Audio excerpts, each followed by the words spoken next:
নমস্কার বন্ধুরা, Bengali food আইডিয়াতে সকলকে স্বাগত। আজ তোমাদের সাথে দারুণ স্বাদের একটা রেসিপি শেয়ার করব, ব্রেকফাস্টের রেসিপি ফ্রেঞ্চ টোস্ট। তো কথা না বাড়িয়ে চলো রেসিপিটা শুরু করি। ফ্রেঞ্চ টোস্ট বানানোর জন্য যেটা প্রয়োজন সেটা হচ্ছে এরকম স্লাইস রুটি।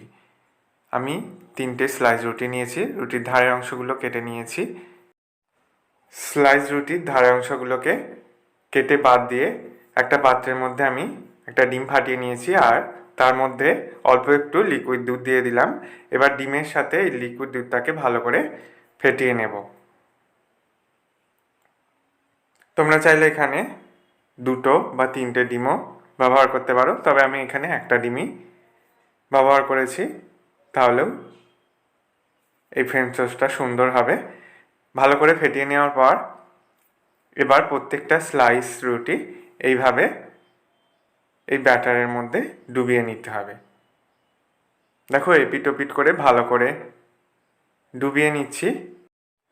3টে রুটিকেই ভালো করে এই ব্যাটারটার মধ্যে ডুবিয়ে নিতে হবে, যতক্ষণ না পর্যন্ত এই ব্যাটারটা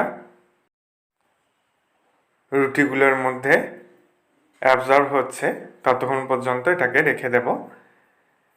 এবার ওভেনের মধ্যে তাওয়া বসিয়ে আমি অল্প একটু বাটার দিয়েছি। বাটারটা গলে গেলে তারপর যে স্লাইস রুটিগুলো ব্যাটারের মধ্যে ডুবিয়ে রেডি করে রেখেছিলাম, দেখো একদম পুরোপুরি ব্যাটারটাকে শুষে নিয়েছে। এবার যেটুকু ব্যাটার ছিল এই রুটির অপর প্রান্তে ঢেলে দিলাম। বাদবাকি যেটা নিচে পড়ে গেছে সেটা কোনো অসুবিধা নেই, পাশ থেকে এটাকে সরিয়ে নিলেই হবে।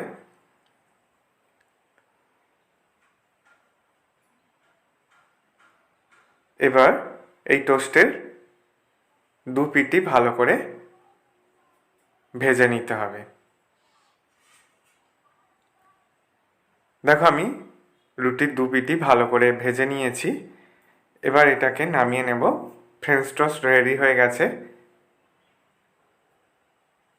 এবার ওপর থেকে আমি একটু মধু ছড়িয়ে দিচ্ছি, তাহলে এই ফ্রেঞ্চ টোস্টের স্বাদ আরও দ্বিগুণ বেড়ে যায়।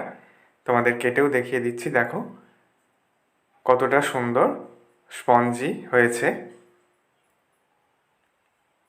সকালে ব্রেকফাস্টে দুর্দান্ত একটা রেসিপি এই ফ্রেঞ্চ টোস্ট। আশা করি রেসিপিটা তোমাদেরও ভালো লাগবে। ভালো লাগলে বন্ধুদের মধ্যে অনেক শেয়ার করো, লাইক কমেন্ট করতে ভুলো না। সকলে সাবধানে সুস্থ থেকো। ভিডিওটা দেখার জন্য ধন্যবাদ।